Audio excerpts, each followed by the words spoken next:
50% এবং এখানে ভোল্ট এবং এম্পিয়ার দেখাবে। আসসালামু আলাইকুম বন্ধুরা। তো আজকে একটি 200 এম্পিয়ার ব্যাটারি চার্জার তৈরি করব। দেখুন এর জন্যই কয়েকটি কম্পোনেন্ট প্রয়োজন হবে এবং একটি ট্রান্সফরমার প্রয়োজন হবে। যে ট্রান্সফরমারটি আমি নিয়েছি, এই ট্রান্সফরমারটি হলো 15 এম্পিয়ারের ট্রান্সফরমার। তো দেখুন আমাদের যে সার্কিটটি রয়েছে, এই সার্কিটটি 7 থেকে 18 এম্পিয়ার ব্যাটারি চার্জ করার জন্য ডিজাইন করা। তো সার্কিটটি আমি কিছুটা মডিফাই করেছি, এজন্য এই সার্কিট থেকে অনায়াসে আমরা 200 এম্পিয়ার ব্যাটারি চার্জ করতে পারবো। এর জন্য দেখুন আমি প্রথমে একটি রেকটিফায়ার এবং একটি 25 ভোল্ট ক্যাপাসিটার ঠিকভাবে আমি লাগিয়ে নিয়েছি এবং ক্যাপাসিটারের পজিটিভ এবং রেকটিফায়ারের নেগেটিভ সঠিকভাবে কানেকশন ঠিক করে নিয়েছি। এখানে দেখুন আমাদের রেকটিফায়ারের মাঝখানে দুটি পিন রয়েছে। এই পিন দুটিতে আমরা 12 0 12 0 12 ভোল্টেজ দেবো ট্রান্সফরমারের। দেখুন আমরা এটা লাগিয়ে দেবো। এখন আমাদের এখান থেকে যে ভোল্টেজটা আসবে, যা 14 ভোল্ট আসবে, এই 14 ভোল্টটা আমরা এই সার্কিটে ইনপুট করব।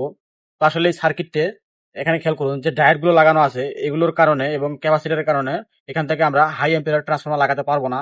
এই জন্য আমাদের ক্যাপাসিটরটা আমি পরিবর্তন করে নিয়েছি। এখানে 16 ভোল্ট ক্যাপাসিটর ছিল, আমি 25 ভোল্ট লাগিয়ে দিয়েছি এবং 2200 ইউএফ ক্যাপাসিটর লাগিয়েছি। আরেকটি মডিফাই করেছি, এখানে দেখুন এক্সট্রা একটি কানেকশন করেছি। যে কানেকশনটি এখানে দেখুন অটো কাটের জন্য এখানে যে কম্পোনেন্টগুলো ব্যবহার করা হয়েছে এক্সট্রা এক্সট্রা এখানে ভোল্টেজ ইনপুট করা হয় এখান থেকে দেখুন দুটি ডায়োডের মাধ্যমে। তো এই ডায়োডের জন্য আমি এক্সট্রা একটা 12 ভোল্টের কানেকশন বের করেছি। তো আমরা এক্সট্রা ভাবে এই কানেকশনগুলো এখান থেকে একটি ভোল্টেজ দেবো এক্সট্রা ভাবে এবং ব্যাটারি চার্জ করার জন্য এক্সট্রা ভোল্টেজ এখানে ইনপুট করব। দুটো আলাদা আলাদা। দেখুন এখানে আউটপুট এবং ইনপুট মাইনাস লেখা আছে, এখানে মাইনাস দেব আমাদের রেকটিফায়ারের মাইনাস এবং এখানে মাইনাস দেব এবং রেকটিফায়ারের যে প্লাস, এখানে দেখুন প্লাসটা ডায়োডের প্লাসে সংযোগ করে দেব। সার্কিটটা আমরা সাইডে রাখলাম। এখন আমরা আগে চার্জারটি তৈরি করে নেই। দেখুন এই জন্য আমি ট্রান্সফরমারটি নিয়ে নিয়েছি। তো আমাদের ট্রান্সফরমার এখানে দেখুন এটা ভোল্টেজ 0 12 ভোল্টেজ আমরা এখন এটা লাগিয়ে দেবো ঠিকই হবে। 0 12 ভোল্ট সংযোগ করে দেব। এক্সট্রা দুটি ওয়্যার লাগিয়ে নেব। আমাদের 12 ভোল্ট চার্জার তৈরি হয়ে গেছে। আমরা এখন এখান থেকে ব্যাটারি চার্জ করতে পারবো, কিন্তু ব্যাটারি অটো কাট হবে না। এখন আমাদের অটো কাট করার জন্য এই সার্কিটটি প্রয়োজন হবে। এই সার্কিটের মাধ্যমে আমরা অটো কাট করবো। ব্যাটারি ফুল চার্জ হয়ে গেলে অটোমেটিক কাট হয়ে যাবে। তো এখন আমাদের এই সার্কিটে এই কানেকশনটি কিভাবে করব। এখানে দেখুন একটি ফিল্টার ক্যাপাসিটার লাগানো আছে। তো এই ক্যাপাসিটারের পজিটিভ এবং নেগেটিভ দেখে আমরা এটা সংযোগ করে দেব। দেখুন তো বন্ধুরা আমাদের কানেকশন শেষ। দেখুন কানেকশন খুবই সিম্পল, আমরা খুবই সহজভাবে করেছি।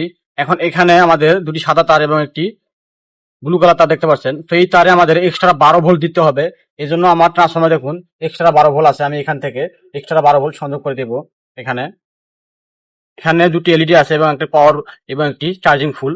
তো আমাদের এটা হলো চার্জিং ফুল এবং এখানে দেখুন পাওয়ার এলইডি লেখা আছে। তো আমরা দুটি এলইডি লাগিয়ে নেব এবং এখান থেকে ব্যাটারির যে কানেকশন দেখুন এখানে লেখাই আছে বি ব্যাটারি ইনপুট। এখানে আমরা ব্যাটারি এখান থেকে ব্যাটারি আউটপুট নেব এবং এক্সট্রা অটো কাট করার জন্য দেখুন এখানে মানে অটোমেটিক সুইচিং করার জন্য এক্সট্রা আউটপুট আছে। এখান থেকে আমরা যদি কানেকশন নেই, বিদ্যুৎ যাওয়ার পর অটোমেটিক আমাদের ফ্যান বা লাইট গুলো অটোমেটিক চলবে। তো এখান থেকে আমরা এক্সট্রা কিছু কানেকশন নেব।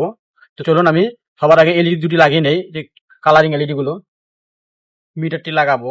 এই মিটারের কানেকশনটি খুবই ইজি। এখানে ভোল্ট এবং এম্পিয়ার দুটোই দেখতে পারবো আমরা খুবই ইজি ভাবে। দেখুন তো এখানে তিনটি তার দেখতে পাচ্ছেন, কালো এবং সবুজ এবং রেড। তো আমাদের সবুজ এবং লাল তারটি এটি হলো ভোল্টেজ এবং এখানে পাওয়ার দেওয়ার জন্য, এবং ব্ল্যাক তারটি হলো মাইনাস তার। তো কালো তারটা আমরা মাইনাসে সোল্ডারিং করে দেব। রেড কালার তারটা আমরা এখানে দেখুন আমাদের এক্সট্রা ভোল্টেজ আছে, এখানে সোল্ডারিং করে দেব। এবং সবুজ তারটা দেখুন আমাদের যে ট্রান্সফরমার ভরে দেব প্লাসে। আমাদের এটার কানেকশন খুবই ইজি ভাবে আমরা করে ফেললাম, খুবই সহজভাবে। এম্পিয়ারের যে কানেকশনটি আছে কিভাবে বুঝবে এম্পিয়ার কত এম্পিয়ার চার্জ হচ্ছে। তো এই জন্য দেখুন এখানে এটা হলো কালো তার এবং এটা হলো লাল তার। তো কালো তারটা আমরা এখান থেকে ইনপুট দিব ভোল্টেজে। দেখুন এখানে যে আমরা সংযোগটি খুলেছি দেখুন পজিটিভে এখানে আমরা লাগিয়ে দেব এবং এখান থেকে আমরা আউটপুট নেব। দেখুন আগে লাগিয়ে দেই তারটি। তো আমরা লোড লাগিয়ে নিয়েছি। এখন যে আউটপুট দেবো, আউটপুটের জন্য যে আমাদের সার্কিটে তার ঠিক আছে দেখুন মাইনাস, এর সাথে আমরা সংযোগ করে দেব। তো বন্ধুরা এখন আমাদের ব্যাটারির জন্য এখানে পজিটিভ এবং নেগেটিভ কানেকশনটা করে নেব। দেখুন এখান থেকে আমরা ব্যাটারি কানেকশন দেব। আমি এখান থেকে নিচ্ছি। তো আমাদের ব্যাটারির চার্জ করার জন্য প্লাস এবং মাইনাস আমি লাগিয়ে নিয়েছি। তো এখন দেখুন আমরা যদি অটো কাট করতে চাই, এখান থেকে আউটপুটের জন্য ব্যাটারির বিদ্যুৎ চলে গেলে অটোমেটিক এখান থেকে আউটপুট আসবে। তো এখানে এক্সট্রা তার লাগিয়ে নেব। সেই জন্য আমি পজিটিভ এবং নেগেটিভ দেখে এক্সট্রা একটি তার লাগিয়ে নিয়েছি। দেখুন আমাদের সার্কিটের মোটামুটি সব কাজ শেষ, শুধু এখন এখানে এলইডির দুটি তার লাগানো আছে, রেড এবং ব্লু কালার এলইডি লাগিয়ে নেব। তো আমাদের এই সার্কিটেরও কাজ শেষ। তো আমরা এখন সবকিছু এখানে অ্যাসেম্বল করে ফেলবো। তো অ্যাসেম্বল করা খুবই ইজি। দেখুন যদিও কানেকশনগুলো, এটা থেকে আমাদের ব্যাটারি চার্জ হবে এবং এখান থেকে আমরা বিদ্যুৎ চলে গেলে আউটপুট পাবো, এবং এখানে আমরা রেড এবং ব্লু কালার এলইডি লাগিয়ে নেব, এবং এই ডিসপ্লেতে আমরা অটোমেটিক দেখতে পারবো ভোল্ট এবং এম্পিয়ার। তো আমি কানেকশনগুলো খুবই সহজভাবে দেখিয়েছি, এখন আমি ফিটিং করছি। তো ফিটিং করা ভিডিওটা দিলে ভিডিওটা লম্বা হয়ে যাবে, এজন্য আমি ফিটিং করে নিচ্ছি, তারপর আমাদেরকে ভিডিওটা দেখাচ্ছি। তো বন্ধুরা দেখতে পাচ্ছেন আমাদের ব্যাটারিটি চার্জ হচ্ছে এখানে দেখুন, এবং ব্যাটারিটা ফুল চার্জের দিকেই, শেষের দিকে যখন ফুল চার্জ হয়ে যাবে এবং আমাদের ব্লু এলইডি জ্বলে উঠবে, এবং পাওয়ারের জন্য এই এলইডি লাগানো আছে। এবং এখানে দেখুন আমাদের যে আউটপুটটি রয়েছে, বিদ্যুৎ চলে গেলে অটোমেটিক এখান থেকে আমরা ফ্যান বা লাইট চালাতে পারবো, অটোমেটিক চলবে।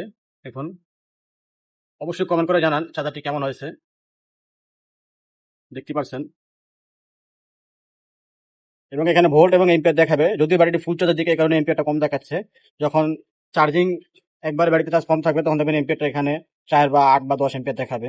তো এখন আমাদের চার্জারটি পুরো ফিটিং করব, তারপর আপনাদেরকে ভিডিওটি কেমন লেগেছে অবশ্যই কমেন্ট করে দেবেন এবং ভিডিওটি শেয়ার করে দেবেন।